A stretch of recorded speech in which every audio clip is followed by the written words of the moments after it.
सूत उवाच ततः परीक्षे द्विजवर्य शिक्षया महिं महाभागवत साशसाः यथा हि सूत्याम् अभिजात कोविदा समादिशन् विप्र महद्गुणस्तथा। योगिता माता जी पढ़िए।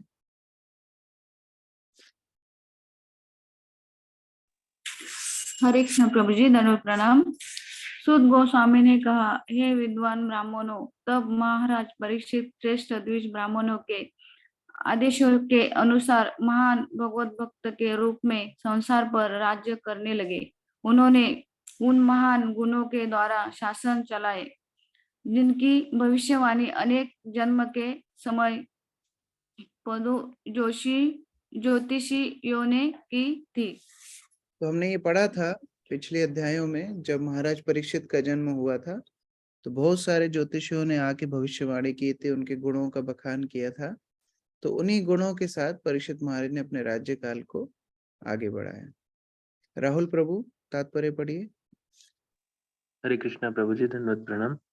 महाराज परीक्षित के जन्म के समय निपुण ज्योतिषी ब्राह्मणों ने उनके कुछ गुणों की भविष्यवाणी की थी। भगवान के महान भक्त होने के कारण महाराज परीक्षित ने में इन सारे गुणों का विकास हो सका। असली योग्यता भगवत भक्त होना है और धीरे धीरे सभी बाह्य गुणों का विकास होता जाता है। महाराज परीक्षित महाभागवत या प्रथम श्रेणी के भक्त थे, जो न केवल भक्ति के विज्ञान में पटु थे, अपितु अपने दिव्य उपदेशों से अन्यों को भी भक्त बनाने में समर्थ थे। अतएव महाराज परीक्षित प्रथम श्रेणी के भक्त थे और इस तरह वे बड़े बड़े मुनियों तथा विद्वानों से राय लिया करते थे, जो उन्हें शास्त्रों के आधार पर सलाह दे सके कि राज्य का शासन किस तरह चलाया जाए। ऐसे महान राजा आजकल के निर्वाचित प्रशासकों से अधिक जिम्मेदार होते थे, क्योंकि वे महापुरुषों द्वारा वैदिक साहित्य में संकलित अनुदेशों का पालन करके उनके प्रति कृतज्ञ रहते थे। तब ऐसे अव्यवहारिक मूर्खों की आवश्यकता नहीं होती थी, जो नित्य ही नए नए विधान बनाए और अपनी सुविधा को ध्यान में रखकर उसे बारंबार बदलते रहे। ऐसे विधि विधान जो मनु, याज्ञवल्क्य, पराशर तथा अन्य मुक्त मुनियों द्वारा पहले ही स्थापित किए जा चुके थे और उनका प्रचलन सभी युगों तथा सभी स्थानों के लिए उपयुक्त था। अतएव सारे विधि विधान प्रामाणिक थे और किसी त्रुटि या दोष से रहित होते थे। महाराज परीक्षित जैसे राजाओं की अपनी सलाहकार समिति होती थी और इस समिति के सदस्य या तो ऋषि मुनि होते थे या प्रथम श्रेणी के ब्राह्मण होते थे। वे कोई वेतन नहीं लेते थे, न उन्हें ऐसे वेतन की आवश्यकता ही रहती थी। राजा बिना किसी व्यय के श्रेष्ठ सलाह प्राप्त करता था। वे स्वयं समदर्शी होते थे, सबों के प्रति समदर्शी, चाहे मनुष्य हो या पशु। वे राजा को ऐसी सलाह नहीं देते थे कि मनुष्य को तो सुरक्षा प्रदान की जाए और बेचारे पशुओं का वध किया जाए। समिति के ऐसे सदस्य न तो मूर्ख होते थे, न दिवा स्वप्न देखने वाले मूर्खों के प्रतिनिधि होते थे। वे सभी स्वरूप सिद्ध होते थे और भली भांति जानते थे कि किस तरह राज्य के सारे जीव इस जीवन में तथा अगले जीवन में सुखी रह सकते हैं। वे खाओ पियो और मौज करो जैसे भोगवादी विचारधारा के समर्थक न थे। वे वास्तविक अर्थ में विचारक होते थे और यह भली भांति जानते थे कि मनुष्य जीवन का उद्देश्य क्या है। इन सारे प्रतिबंधों के अंतर्गत राजा की सलाहकार समिति सही निर्देश देती थी और राजा या प्रशासन अधिकारी स्वयं योग्य भगवत भक्त होने के कारण राज्य के कल्याण के लिए उन आदेशों की छानबीन करके उनका पालन करता था। महाराज युधिष्ठिर अथवा महाराज परीक्षित के समय का राज्य वास्तव में जन कल्याणकारी राज्य होता था, क्योंकि राज्य में कोई भी दुखी नहीं रहता था, चाहे वह मनुष्य हो या पशु। महाराज परीक्षित विश्व के जन कल्याणकारी राज्य के एक आदर्श राजा थे। हरे कृष्ण।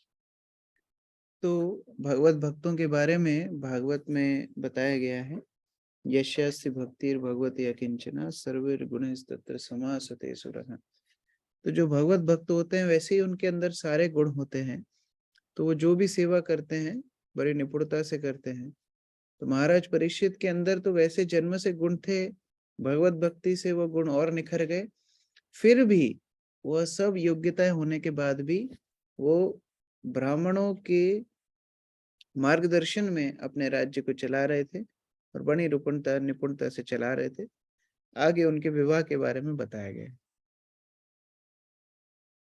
स उत्तरस्य तनयाम् उपयेम ऐरावतीम् जन्मे जयादिदं चतुरुस तस्याम उत्पादयत सुतम।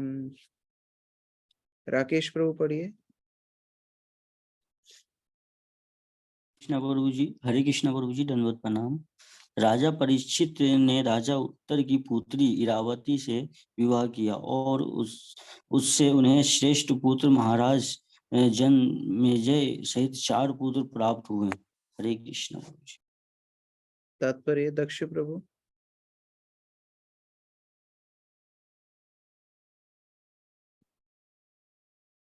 आपकी आवाज नहीं आ रही है।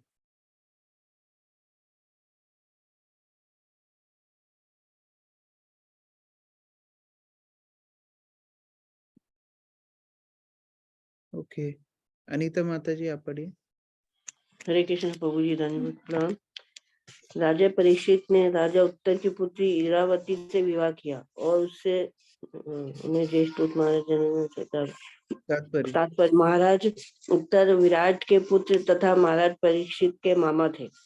इरावती महाराज उत्तर की पुत्री होने से महाराज परीक्षित की ममेरी बहन थी, लेकिन यदि ममेरे भाइयों तथा बहनों का गोत्र अर्थात परिवार एक न हो तो उन्हें विवाह करने की अनुमति होती थी। विवाह की वैदिक पद्धति में गोत्र या परिवार पर बल दिया जाता था। अर्जुन ने भी सुभद्रा से विवाह किया था, यद्यपि वह उनकी ममेरी बहन लगती थी। जन्मेजय राजर्षियों में से एक तथा महाराज परीक्षित के विख्यात पुत्र। इनकी माता का नाम इरावती अथवा कुछ लोगों के अनुसार मादरवती था। महाराज जन्मेजय के 2 पुत्र हुए, जिनके नाम थे ज्ञातानिक तथा शंकुकर्ण। उन्होंने कुरुक्षेत्र तीर्थ स्थल पर अनेक यज्ञ किए। उनके 3 छोटे भाइयों के नाम शुद्धसेन, उग्रसेन तथा भीमसेन द्वितीय थे।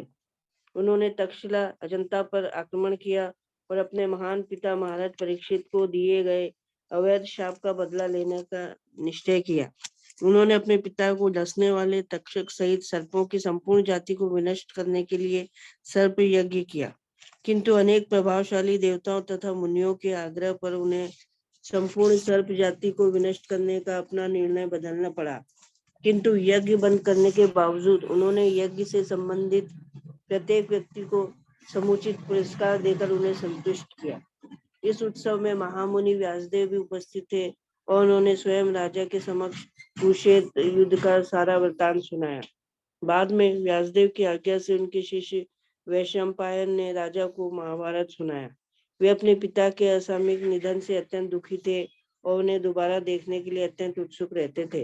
अतः उन्होंने महामुनि व्यासदेव से भी अपनी इच्छा व्यक्त की। व्यासदेव ने उनकी इच्छा पूरी की।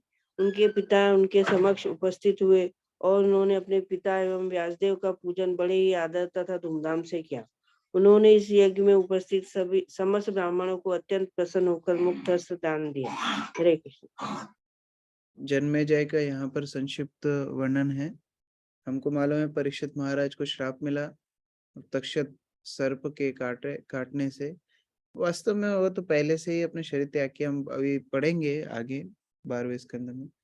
लेकिन तक्षक के माध्यम से उनकी मृत्यु हुई। तो उस प्रकार से जन्मेजय को जब खबर आई बहुत क्रोधित हुए। जन्मेजय ने ये उज्जैन के पास ही यज्ञ किया जिधर सारे सर्पों को दहा करा। तो उसी लिए उस जगह का नाम पड़ा नागदहा, नागदा। नागदा स्थान क्या है? नागदहा। जन्मेजय ने बड़ा यज्ञ किया था सारे सर्पों को यज्ञ की अग्नि में ध्वस्त करने के लिए। बाद में उनको ब्रह्मा जी ने आकर के समझाया, उन्होंने यज्ञ बंद किया। श्लोक संख्या 3।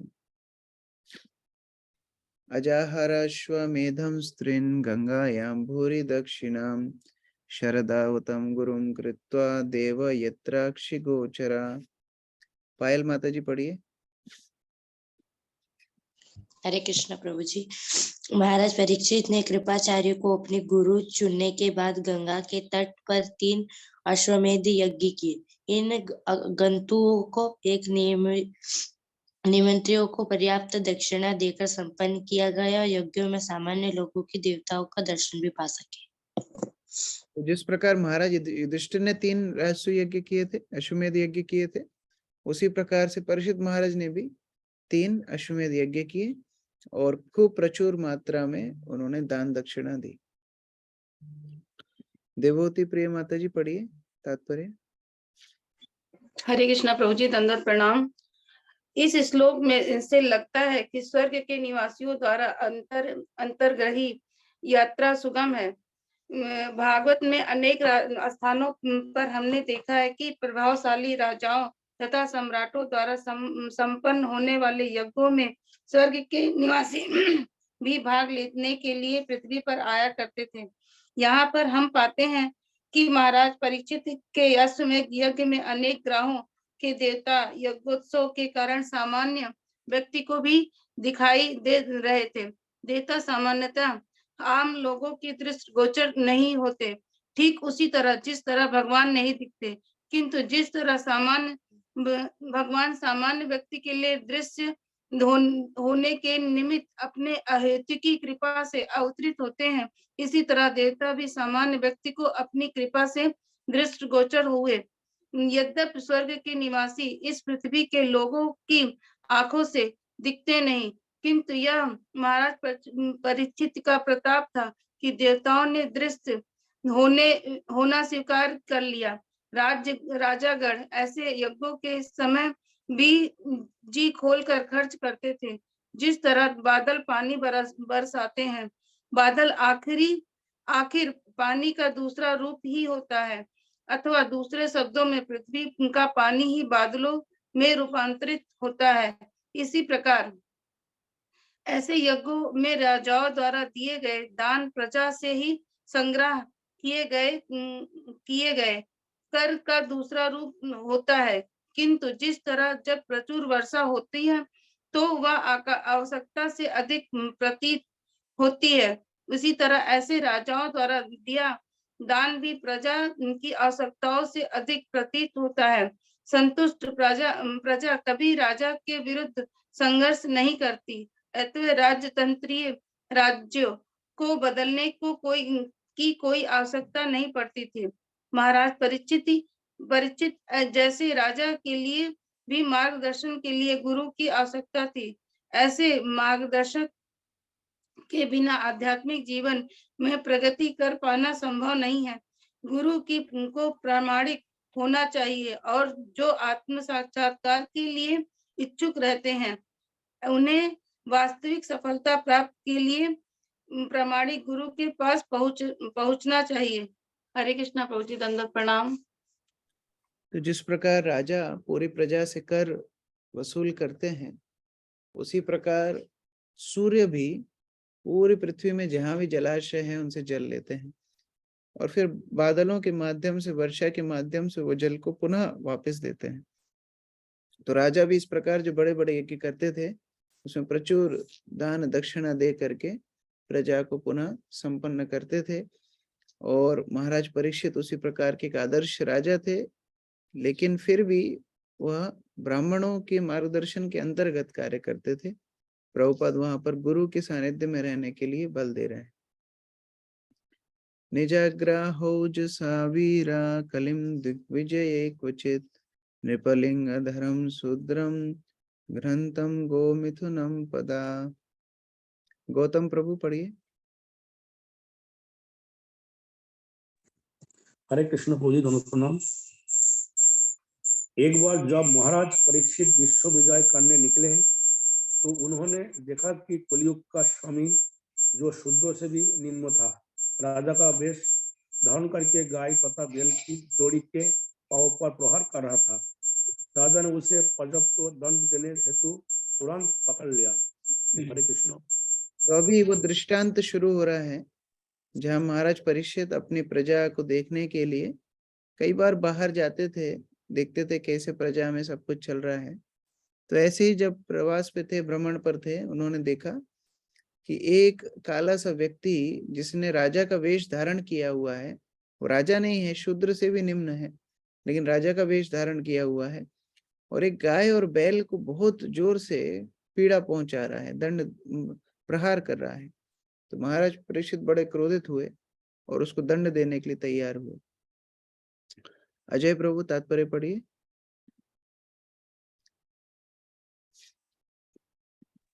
हरे कृष्ण प्रभु जी, दंडवत प्रणाम।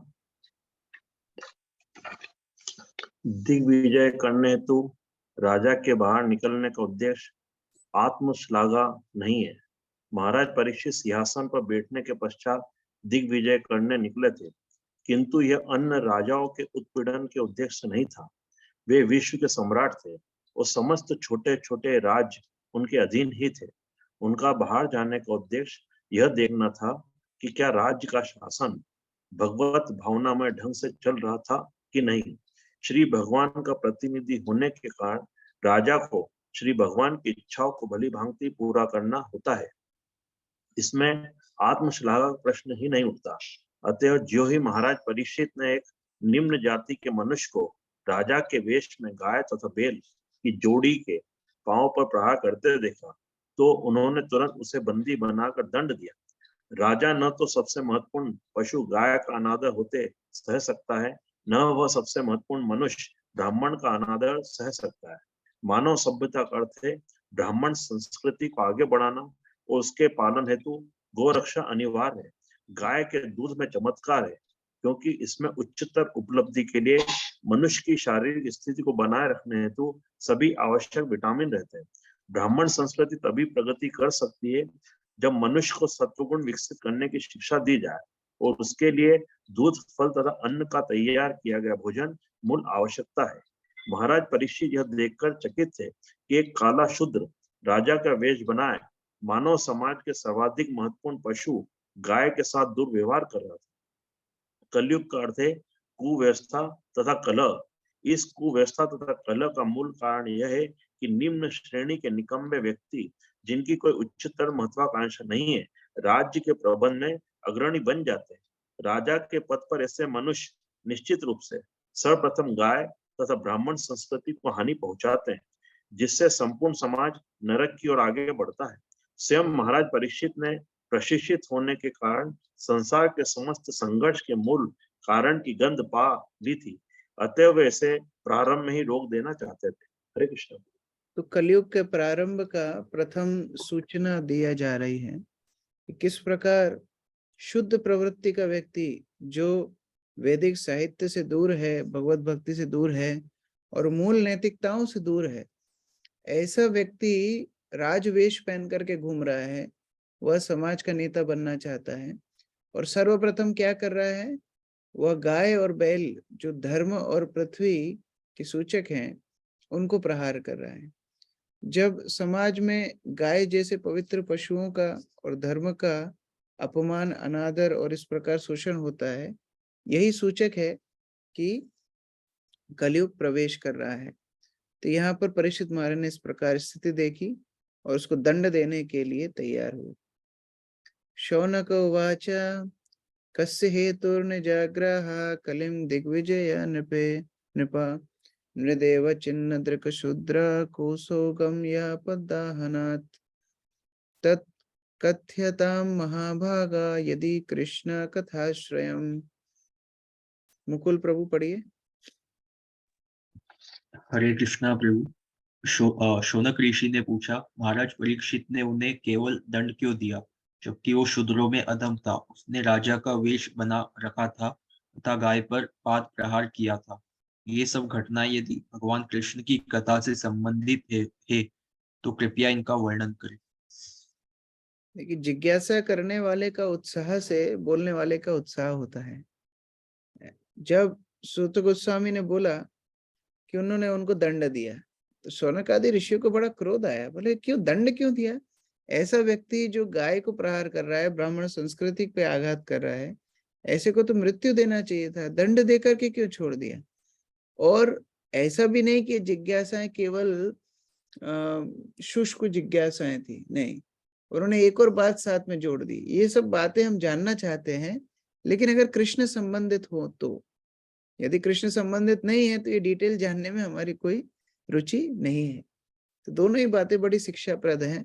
हमारी जिज्ञासाएं बड़ी गहन अध्ययन करने की होनी चाहिए और दूसरा कृष्ण चेतना में वृद्धि करने के लिए होना चाहिए, जनरल नॉलेज बढ़ाने के लिए नहीं होना चाहिए। कई बार हम प्रवचन सुनते हैं, हमको लगता है कि ये पॉइंट अच्छा है, इसको लिख लेता हूँ, बाद में जब मैं प्रवचन दूंगा तो ये वाला जोक सुनाऊंगा, ये वाला एग्जाम्पल सुनाऊंगा, ये सब हमारी भावना नहीं होना चाहिए। यहाँ जो शौनक आदि ऋषि बोल रहे हैं, कृष्ण संबंधित, कृष्ण चेतना बढ़ाने के लिए ये हमारी मुख्य उद्देश्य होना चाहिए श्रवण करने के लिए। अर्चना माता जी पढ़िए तात्पर्य।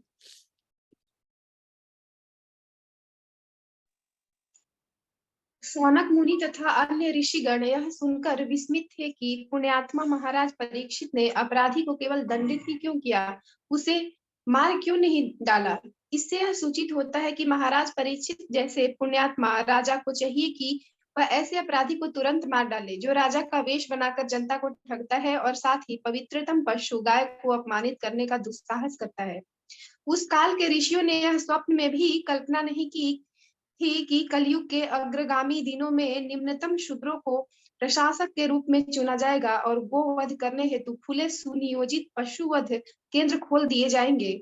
जो हो, यद्यपि ऋषियों को उस शूद्र के विषय में सुनना अधिक रुचिकर नहीं लगा जो ठग था तथा गाय का अपमान करने वाला था। फिर भी वे इसके विषय में यह जानने हेतु सुनना चाहते थे कि इसका संबंध कहीं भगवान श्री कृष्ण से तो नहीं है। वे केवल कृष्ण कथा में रुचि रखते थे, क्योंकि कृष्ण कथा से जो भी विषय संबंधित हो वह श्रवण करने योग्य होता है। श्रीमद् भागवतम में समाज विज्ञान, राजनीति, अर्थशास्त्र, संस्कृति इत्यादि के विषय में अनेक प्रसंग हैं, किंतु वे सभी भगवान श्री कृष्ण से संबंधित हैं, अतएव वे सबके सब श्रवणीय हैं। भगवान श्री कृष्ण सभी विषयों के शुद्ध कर्ता कारक हैं, चाहे वे जैसे भी हों। इस संसार में हर वस्तु प्रकृति के तीनों गुणों से उत्पन्न होने के कारण अशुद्ध है, किंतु भगवान श्री कृष्ण शुद्ध कर्ता तत्व है। हरे कृष्ण। इस प्रकार यहाँ पर भगवान की कथा के संबंध में एक और बहुत महत्वपूर्ण बात प्रभुपाद लिख रहे हैं कि जो भी कथा कृष्ण संबंधित होती है, वो चाहे बाह्य दृष्टि से वैज्ञानिक दिखे, राजनीतिक दिखे, सांसारिक दिखे, जो भी दिखे। जैसे हम कुरुक्षेत्र के युद्ध स्थल के बारे में पढ़ते हैं, बाह्य दृष्टि से एक युद्ध का वर्णन है, तो हम कई बार जब गीता बांटने जाते हैं लोग बोलते हैं नहीं नहीं इसको नहीं रखेंगे क्योंकि इसको रखने से घर में महाभारत होती है। अरे वो लड़ाई की बात है, लेकिन उसमें क्यों कृष्ण प्रस्तुत है, इसलिए धर्म क्षेत्र कुरुक्षेत्र धर्म क्षेत्र बन गया क्योंकि वहां कृष्ण की उपस्थिति है। उसी प्रकार से कृष्ण संबंधित कथा सुनने के लिए शौनक आदि ऋषि प्रार्थना कर रहे हैं। अगला श्लोक। अथवास्य पदाम्भोजा मकरंदलिहं सताम किमन्यैरसद आलपैर आयुषो यद असद वया। विनोद प्रभु पढ़िए। हरे कृष्ण प्रभु, दंडवत प्रणाम। भगवान के भक्त भगवान के चरण कमलों से प्राप्त मधु को चाटने के आदि है। उन कथा प्रसंगों से क्या लाभ जो मनुष्य के बहुमूल्य जीवन को व्यर्थ नष्ट कर। हरे कृष्ण प्रभु। शौनक आदि ऋषि आगे बात कर रहे हैं। यह श्लोक बहुत महत्वपूर्ण है। हमें याद है कि हम जब कॉलेज में थे तो एक भक्त ने यह श्लोक बताया था, तो हम लोग को इतना अच्छा लगा था कि एक डिवोटी ने एक चार्ट पेपर पे भगवान के सुंदर चरणों की ड्राइंग बनाई और कुछ वहां पर पास में भौरे बनाए आसपास में, और फिर उसी चार्ट पे ये श्लोक लिखा। क्योंकि उस टाइम पे हम लोग जब कॉलेज में थे तो कई बार बैठते थे, बात करते थे, आज कॉलेज में ये हुआ वो हुआ, प्रजल बहुत करते। तो वो चार्ट को हमने अपने लिविंग रूम में चिपकाया था, तो बार बार देखते थे उसको कि देखो भगवान के भक्त क्या करते हैं, भगवान के चरण कमलों में जो मधु है उसको प्राप्त करने के आदि होना चाहिए। तो हम लोग ऐसे जो व्यस्त तीर्थ है, जो कौआ का तीर्थ कचरा है, उसके ऊपर क्यों मंडरा रहे हैं। तो प्रजल पर छोड़ करके कृष्ण कथा में रुचि हमको लगानी चाहिए। परमेश्वरी माता जी आप पढ़ेंगी तात्पर्य। हरे कृष्णा प्रभु, दंडवत प्रणाम। तात्पर्य। भगवान कृष्ण तथा उनके भक्त दोनों ही दिव्य तल पर रहते हैं, अतएव भगवान कृष्ण तथा उनके शुद्ध भक्तों की कथाएं समान रूप से उत्तम होती हैं। यद्यपि कुरुक्षेत्र युद्ध राजनीति तथा कूटनीति से पूर्ण है, परंतु इसकी कथाएं भगवान श्री कृष्ण से संबंधित हैं, अतएव भगवत गीता सारे विश्व में पूजित है। जो राजनीति, अर्थशास्त्र या समाज विज्ञान संसारियों के लिए हों, उनके उच्छेदन की कोई आवश्यकता नहीं है। शुद्ध भक्त के लिए, जो वास्तव में भगवान से जुड़ा है, ऐसी संसारी वस्तुएं दिव्य होती हैं यदि वे कृष्ण या उनके शुद्ध भक्तों के साथ जुड़ी हों। हम पांडवों के कार्यकलापों के संबंध में कह सुन चुके हैं और अब हम महाराज परीक्षित की कथाओं के विषय में बातें कर रहे हैं, किंतु ये सब कथाएं भगवान श्री कृष्ण से संबंधित हैं, अतएव ये सब की सब दिव्य हैं और शुद्ध भक्त इन्हें बड़ी रुचि से सुनते हैं। हम इस बात को भीष्म देव की स्तुतियों के प्रसंग में पहले ही बता चुके हैं। हमारी आयु बहुत लंबी नहीं होती और इसकी कोई गारंटी नहीं कि हमें कब हर वस्तु को अगली मंजिल के लिए छोड़ने के लिए आदेश मिल जाए। अतएव यह हमारा परम धर्म है कि हम कृष्ण के अतिरिक्त अन्य किसी कथा में एक क्षण भी व्यर्थ न बिताएं। कोई कथा कितनी ही रोचक क्यों ना हो, यदि वह कृष्ण से संबंधित नहीं है तो सुनने योग्य नहीं होती। गोलोक वृंदावन, जो भगवान कृष्ण का नित्य धाम है, कमल पुष्प के गुच्छे के आकार का है। जब भगवान किसी एक लोक में अवतरित होते हैं तो वे अपने निजी धाम को यथारूप में प्रकट करके ही ऐसा करते हैं। इस प्रकार उनके चरण सदैव उसी कमल दल के एक बड़े गुच्छे पर रहते हैं। उनके पांव कमल पुष्प के समान ही सुंदर हैं। इसलिए कहा जाता है कि भगवान कृष्ण के पांव कमल चरण हैं। जीव स्वाभाविक रूप से शाश्वत है। वह भौतिक शक्ति माया के संपर्क में रहने से जन्म तथा मृत्यु के भंवर में पड़ा हुआ है। ऐसी शक्ति से छूटने पर जीव मुक्त हो जाता है और भगवत धाम जाने के योग्य बन जाता है। जो लोग अपना शरीर बदले बिना सदा सदा के लिए जीवित रहना चाहते हैं, उन्हें कृष्ण तथा उनके भक्तों की कथाओं के अतिरिक्त अन्य किसी कथा में अपना बहुमूल्य समय नहीं गंवाना चाहिए। हरे कृष्णा। इस प्रकार सौनकादि ऋषियों ने यह जिज्ञासा की और सुत गोस्वामी को प्रार्थना की कि आप कृष्ण संबंधित कथा सुनाते रहिए। तो हम लोग भी पढ़ते रहेंगे कल से और आगे। हरे कृष्णा। श्रील प्रभुपाद की जय। समवेत भक्त वृंद की जय। निताई गौर प्रेमानंदे। हरे कृष्ण।